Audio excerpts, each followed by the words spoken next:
Witam panie Pawle. Dzień dobry, witam. Kurwa się dzieje. Duże gospodarstwo, bardzo duże, bo ile to No, hektarów? będzie jakieś koło tych ponad 2000 hektarów. Ponad 2000.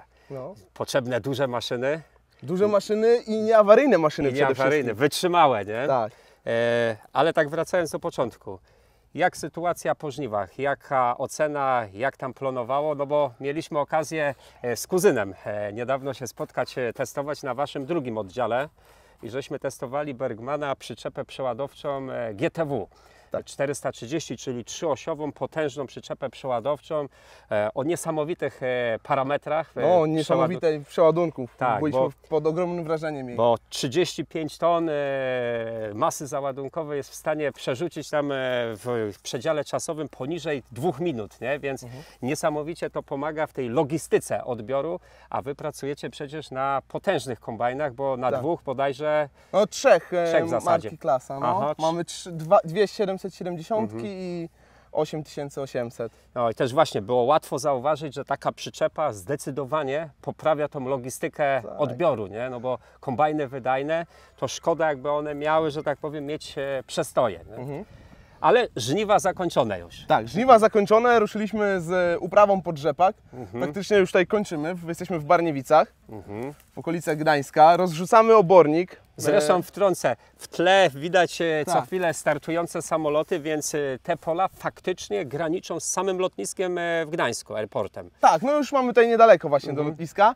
Tak, rozrzucamy właśnie tutaj obornik, pomiot kurzy razem z obornikiem bydlęcym. Mamy u nas wymieszany taki materiał, po prostu rozrzucamy na pole. To bardzo energetyczne, że tak się wyrażę, masa, nawóz, nie? Tak. Bo te pola tutaj, jeśli chodzi o bonitację i tak dalej, one są dość słabe chyba w tym regionie. Bardzo mocno wymieszane i po prostu staramy się to nadrobić tym obornikiem jednak na tych słabszych ziemiach. Piaski wiadomo, dostaną trochę więcej z tego obornika, żeby jakoś tą zachować, żeby mieć po prostu jakiś plon, tak? No, na pewno dzięki obornikowi, a zresztą tego tonażu dużo dajecie, więc i ta próchniczność gleby się zdecydowanie poprawia i też absorpcja wody tak naprawdę i samo życie Właśnie chciałem powstaje. mówić, samo życie biologiczne, no. W tym roku jak uprawiamy tutaj te niektóre pola, już są ponad 10 lat uprawiane bezorkowo, no to już widzimy bardzo dużo tych dżownic, tego życia biologicznego w tej ziemi, nie? Dzięki temu obornikowi. A to jest mega, mega ważne, bo zaś i też ta absorpcja wody jest zupełnie inna, przyjmowanie, jak te życie biologiczne zaskoczy, jest ono tam w tej glebie intensywne. Tak, nie? tak, tak. Wy użytkujecie pierw, mieliście zwykłe rozrzutniki, wiadomo jak się gospodarstwo Tak, no rozwijało, były mniejsze rozrzutniki, Mniejsze. potem były większe. aż w końcu gdzieś po drodze trafiliście na pierwszego Bergmana lata Tak, temu, nie? lata temu trafiliśmy na pierwszego Bergmana jeszcze na drewnianej podłodze. Ile lat temu to mogło być? Panie Pawle. To już będzie, ja to słabo pamiętam te czasy, ale z 15 albo i 20 lat temu, no. Już pierwszy Bergman Pierwszy u was się Bergman u nas, pojawił. no. I tak, jak żeście zarazili się pierwszym Bergmanem, pewnie To gdzieś... już nic więcej nie chcemy. Jak tutaj użytkujemy u nas tak długo jak mamy teraz 3 nasze Bergmany, którymi rozrzucamy. Bo to, jeśli się nie mylę, ten najmniejszy to macie chyba tej serii 4000 chyba, nie? Nie, też jest 52. 5210. 5210. Wszystkie dwa 5210 i jeden jest ten I 6240, no. S, nie? SK właśnie.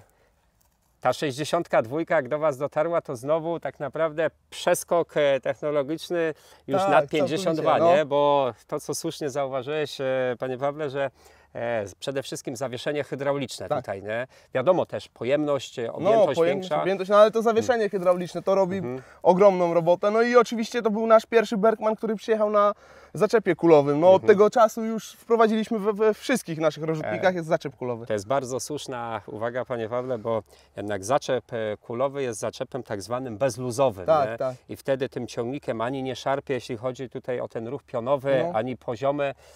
Także nie zużywa się, nie cierpi ciągnik, jego całe tylne zawieszenie, tylny most. Tak, nie? tak, Przede wszystkim, bo wiemy, jak są duże pola, duże działki, no nie da się niestety tego obornika też zlokalizować, żeby te logistycznie odległości były małe. Czasem trzeba jeździć kilometry nawet. No czasami tak, no my się staramy już to jak najbardziej rozstawiać już na tych polach, no ale no nie zawsze się uda, nie? Wiadomo, obszary też nie są małe.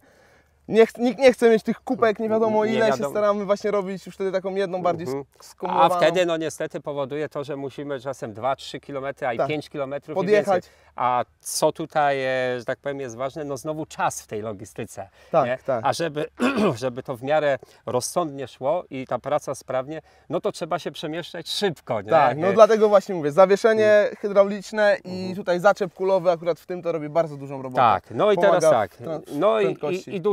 i duża pojemność, objętość, Tak, żeby i była, duża nie? objętość, Bo tak, 52-10, no to gdzieś tam mamy poziom około 17 metrów sześciennych, nie? Tak. 62 tą co macie ją bez nadstawek, już jest kawał maszyny, nie? Tak.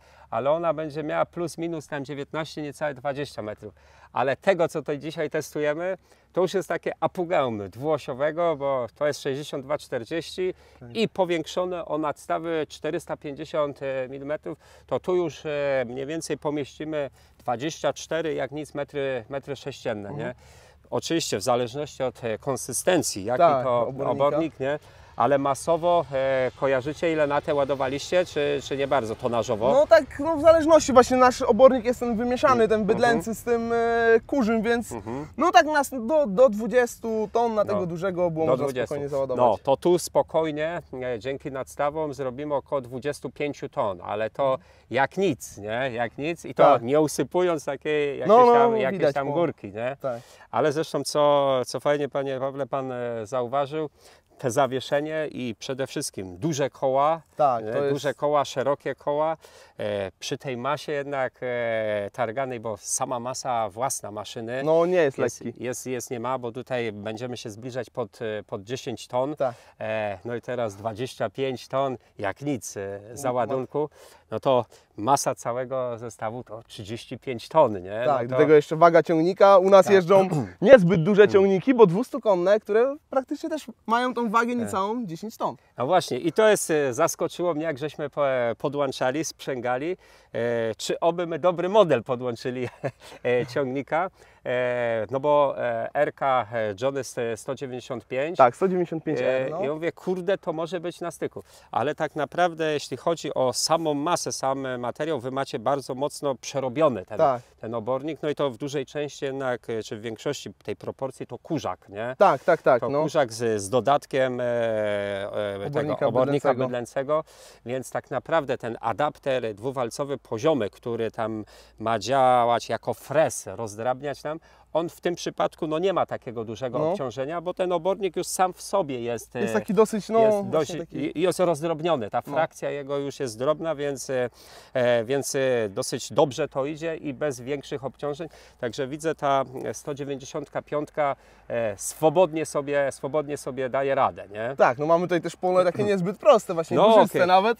To oczywiście na ujęciach tutaj widać i tym bardziej jak tutaj zajechaliśmy, kurde, mówię, czy ten jelonek sobie tutaj poradzi, czy będzie kaszlał, ale nie, trzeba przyznać, że daje sobie radę. Szerokość rozrzutu mamy mniej więcej na 18 metrów. Tak. Nie? No, wiemy dobrze, że te adaptery tutaj talerzowe, gdzie talerz mamy o średnicy metra, one robią robotę, nie? No i plus do tego napęd wałka WOM na 1000 obrotów. Tak. Także on nawet przy takiej drobnej frakcji daje radę rozrzucić, już mówię o takim pełnym, równomiernym pokryciu 18 metrów, a de facto jeszcze jak No zrobimy de facto jest całkowicie jeszcze więcej. jeszcze ale większy wiadomo. ten rozrzut jest, no ale dbamy tutaj, żeby ta precyzja tego rozrzutu pokrycia była dosyć równa. Tak. No i czym się różni? Poza tym, że jest większy, no to różni się dwoma rzeczami, to co też Pan wspominał Tak, i no. zauważył. Przede wszystkim hydraulika jest ciekawsza, bo już jest na układzie LS-a. Na układzie LS-a, no to na pewno też bardzo mocno odciąża ciągnik, Tak, nie? tak, No, bo jeździłem z tym John Deerem naszym, tym naszym rozrzutnikiem też i teraz jeżdżę tym.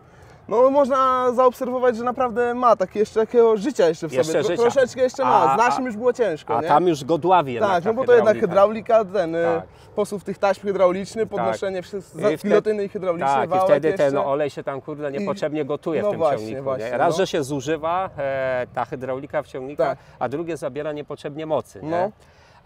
No ale co ciekawsze, tutaj mamy już rozwiązanie, jeśli chodzi o samosterowanie, bo Tam macie maszynę starszą, widzę tych pod kątem hydrauliki i tak Tak, dalej. nie no, maszyna starsza, sterowana wajchami tylko, tak? Czyli jest dźwigniami hydrauliki, dźwigniami bo hydraulicznymi. tam nie macie ani pilot boxa, ani nic takiego. Nic nie po mamy, prostu jest wszystko, podstawowa wersja wszystko po prostu. hydrauliką Tak, ciągnika. wszystko hydrauliką A ciągnika. tu z kolei jest kompletnie inaczej, bo to już jest ta high level półka. Tak, tutaj już mamy na izobasie go, więc sterowanie jest dużo wygodniejsze. Ale jest przyjemne, nie? No jest całkowicie inny komfort pracy. Tutaj kurczę się ustawić tylko dobrze tą maszynę i Tak. siada i bo czysta przyjemność. de facto z takich rzeczy manualnych to musimy tutaj zważyć sobie 10-litrowe wiaderko danej masy, którą będziemy rozrzucać, nie? Czyli tak naprawdę zbadać zagęszczenie, czyli masę własną towaru i powiedzmy, że wiaderko 10-litrowe, jak tutaj zważyliśmy tej mieszanki, tego obornika, gdzieś wychodziło 9 kg. No. 9 kg, ten parametr 900 tam wpisujemy, chcemy 20 ton na hektar, Tak. szerokość 18 takiego idealnego pokrycia, no i co? I W ciągniku GPS i lecimy. i lecimy, nie? Więc tu praca no, jest mocno przyjemniejsza, no i wydajniejsza i wygodniejsza tak naprawdę. Nie? Tak. Także tak to wygląda. Powiedz mi, Panie Pawle, bo ile Wy tak naprawdę ton mniej więcej obornika rozrzucacie w jednym sezonie? No w jednym sezonie tutaj w naszym gospodarstwie zdarza się, że nawet rozrzucamy do tych 4-5 tysięcy ton, tak, tego obornika.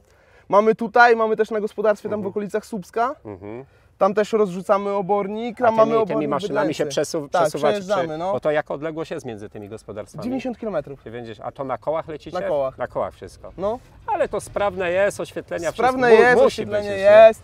Do transportu zawsze jest umyte, wyczyszczone, żeby wszystko wiadomo było. Widać lampy, oświetlenie i... Jasna sprawa. To nic, nie ma co tutaj za dużo urządzać pogaduchy, bo jak widać ogromne pałacie pola, aż pod samo lotnisko, pod same tam hale handlowe mamy do robienia. Tam już równolegle widzimy zasiewy bezorkowe chyba tam już prowadzicie. Tak, zasiewy bezorkowe, ale na tych bardzo ciężkich ziemiach uprawiamy jeszcze... Tradycyjnie? Nie, uprawiamy top-downem pod fokusa, czyli uprawiamy jeszcze trochę agregatem, żeby mu spulchnić. A że tak nawiążę, pługa już nie używacie w ogóle, czy używacie? Pług używamy tutaj na tych naszych gospodarstwach, tam gdzie mamy ziemniaki to podziemniaki, uprawa podziemniaki, no a tak zawsze jeszcze na zimę, nie? Tam na żuławach, no to pod buraki cukrowe to też jest. Jasna sprawa. Bo buraka ile, powiecie, siejecie mniej więcej? Buraka siejemy gdzieś koło 80 hektarów. Okej, to jak na proporcje całego gospodarstwa to nie jest dużo, nie? Tak naprawdę. No nie jest dużo, ale tam też jest to logistyka. Przy odbiorze tego plonu wszystko to jest naprawdę bardzo duża logistyka, bo jednak ten plon na żuławach to jest trochę. Super, pięknie wygląda. Powiedziałby duet, nie? Ale trójduet taki. Kurczę, 3 maszyny Bergmana na jednym polu. Rzadko się to zdarza. No ale widać, że robota ubywa. Nie, no wtedy robota już ubywa. Jak są 3 maszyny, to ta odległość naprawdę nie gra już żadnej roli. No. Nie gra roli, nie? Dobra, w takim razie wielkie dzięki. Ruszamy bardzo. dalej do roboty. Na razie.